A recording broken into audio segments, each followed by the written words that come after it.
untuk pengelolaan kinerja pegawai ASN. Nah, inilah yang hari ini kita sosialisasikan. Nanti siang Bapak Ibu akan dengan detail berdiskusi dengan Ibu Nani ya. Saya hanya memberikan pengantar bahwa sistem pengelolaan kinerja pegawai yang baru ini betul-betul mengaitkan kinerja organisasi dengan kinerja pegawai. Jadi nanti kita fokus dari kinerja pegawai adalah peningkatan kinerjanya. Jadi fokusnya adalah peningkatan kinerja. Karena itu akan sering diminta ada dialog antara pimpinan dengan pegawai. Jadi dialog ini harus frequent, harus sering terjadi untuk memastikan dua hal. Yang pertama adalah hasil kerja pegawai sesuai dengan harapan dari pimpinan dan organisasi. Dan yang kedua adalah memastikan perilaku pegawai sesuai dengan harapan yang sudah ditanamkan sebagai core value tadi, ya, dengan panduan perilaku yang sudah ditetapkan. Jadi prinsip-prinsip dari Permenpan 06 2022 ini adalah pertama, fokusnya lebih ke peningkatan kinerja, bukan sekedar penilaian kinerja. Karena kita ingin meningkatkan kinerja ASN secara masif, secara nasional, dan secara signifikan. Karena itu, fokus dari Permenpan 06 2022 ini adalah peningkatan kinerjanya, bukan menilai di akhir tahun. Ya, terlambat sudah. Karena itu, feedback nanti harus diberikan secara berkesinambungan. Nah, feedback ini terhadap apa? Terhadap pemenuhan ekspektasi, ya, ekspektasi organisasi, ekspektasi pimpinan terhadap pegawai apa, itulah yang harus dideliver oleh pegawai, oleh ASN, dan itulah yang harus diberikan feedbacknya secara berkala, secara berkesinambungan. Hasilnya bagaimana, perilakunya bagaimana. Jadi fokus kita kepada dua hal itu, hasil kerjanya, perilaku kerjanya bagaimana. Nah, dan kemudian memastikan kinerja individu tadi mendukung kinerja organisasi. Dan kinerja pegawai mencerminkan ya hasil kerja bukan sekedar uraian tugas serta perilaku yang ditunjukkan selama bekerja dan berinteraksi dengan orang lain. Jadi bukan sekedar uraian tugas ya, tetapi hasil kerja serta perilaku kerja. Dua hal itu yang menjadi domain dari pengelolaan kinerja kita. Karena itu awalnya sama dengan Permenpan 8 2021, awalnya adalah perencanaan kinerja, tapi dalam hal ini betul-betul mengklarifikasi ekspektasi. Jadi harus ada dialog, nggak boleh hanya pakai kertas doang, ya. Diisi kertasnya rencana kinerja, ditandatangan, diparaf begitu, tidak cukup. Harus dialog antara pimpinan dengan pegawainya, harus dialog. Apa yang menjadi ekspektasinya? Nah, kemudian tugas dari pegawai adalah berkinerja, tugas dari pimpinan adalah membantu peningkatan kinerja pegawai. Jadi melalui feedback yang disampaikan secara berkala. Baru kalau sudah disampaikan feedback secara berkala, apakah mingguan, apakah harian, apakah bulanan, ya tergantung kepentingannya. Ya, kalau perlu intens ya intens, ya kalau sudah on track mungkin sebulan sekali, 2 minggu sekali disampaikan feedbacknya untuk memastikan dia di track yang tetap begitu. Dan kemudian baru pada akhir tahun kita lakukan evaluasi kinerja final. Tetapi setiap quarter, setiap triwulan kita akan lakukan namanya short cycle, siklus pendek. Jadi siklus pendek itu juga harus di feedback ya. Sudah sebagaimana hasilnya, bagaimana perilakunya. Jadi Q1 ada siklus pendek, Q2 ada siklus pendek, Q3 ada siklus pendek, kemudian ada siklus penuh 1 tahun. Jadi kita akan 4 kali setahun memberikan evaluasi ya, yang dalam siklus pendek maupun dalam siklus penuh tadi. Dan kemudian pada saat yang sama kita akan siapkan sistem penghargaan, mudah-mudahan tahun ini PP-nya juga selesai, sehingga nanti implikasinya langsung akan dirasakan oleh ASN, oleh pegawai.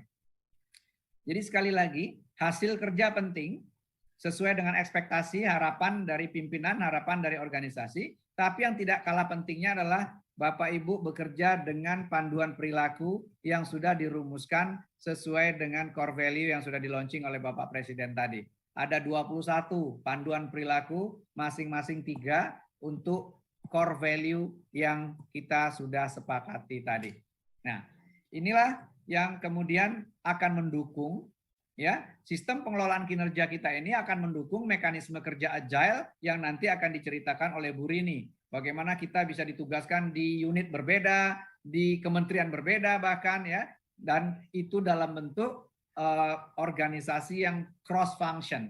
Nah, organisasi yang cross function dan agile ini itu bisa disupport oleh Permenpan 06 2022 ini. Kalau Permenpan 08 itu sangat rigid di desainnya. Saya hanya bertanggung jawab kepada Pak Cahyokumolo, ya. Kemudian Bu Nani hanya bertanggung jawab kepada saya. Tetapi Permenpan 06 2022 ini didesain sedemikian rupa sehingga saya bisa juga ditugaskan ke IKN di bawah Bappenas misalnya nanti, atau di bawah Kementerian Keuangan untuk membenahi apa, atau di bawah Kementerian BUMN misalnya. Nah, ini adalah mekanisme yang agile dan instrumen sistem pengelolaan kinerja Permenpan 06 2022 ini mendukung mekanisme kerja yang agile itu. Jadi intinya adalah dialog kinerja harus dilaksanakan sesering mungkin, ya.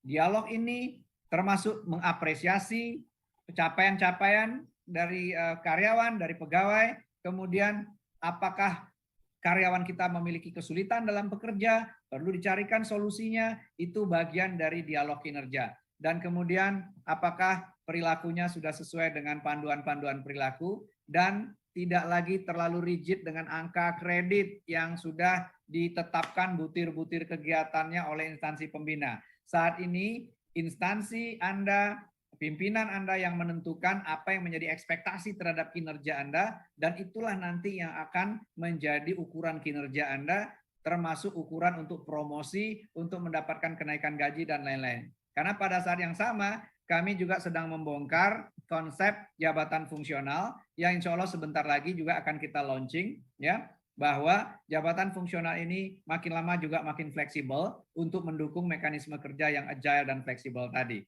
Jadi tidak akan rigid sekarang dengan butir-butir kegiatan angka kredit yang sudah ditetapkan, yang predefined, tetapi akan kita buka keleluasaannya. Yang penting Anda mendeliver apa yang menjadi harapan atau ekspektasi dari pimpinan Anda dengan perilaku yang sesuai dengan panduan perilaku yang sudah ditetapkan.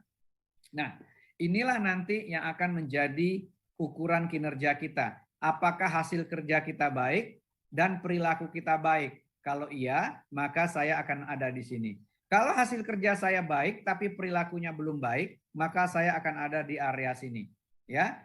Dan area-area ini nanti akan menentukan, ya, kalau kita bicara capaian kinerja Anda secara siklus penuh nanti akan menentukan bonus di akhir tahun. Kalau siklus pendek ini akan menentukan insentif di setiap quarter. Jadi konsep tukin yang sekarang ini dibayarkan tiap bulan, ya, kami sedang review, barangkali ke depan kita akan bayarkan menjadi insentif kinerja tiap 3 bulan. Tetapi tidak seperti sekarang, di mana sekarang ini semua orang pasti dapat dan dapatnya pasti dalam jumlah yang sama. Nanti ke depan, di sini tentu tidak dapat, di sini tentu tidak dapat, ya, insentif kinerja, dan di sini akan dapat lebih banyak dibandingkan yang ada di sini.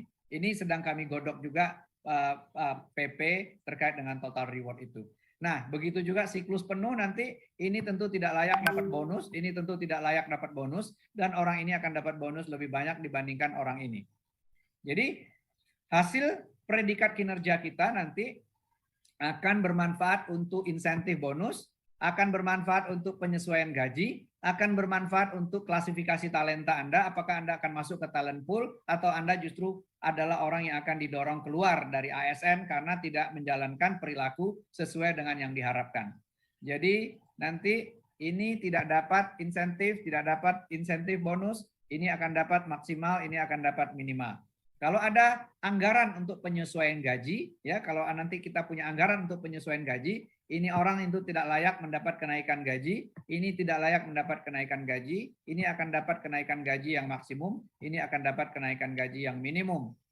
Dan kalau ada orang yang layak masuk ke talent pool, adalah orang-orang yang berasal dari kanan atas ini yang diverifikasi oleh komite talenta, dan komite talenta inilah yang kemudian akan mengendorse talent pool.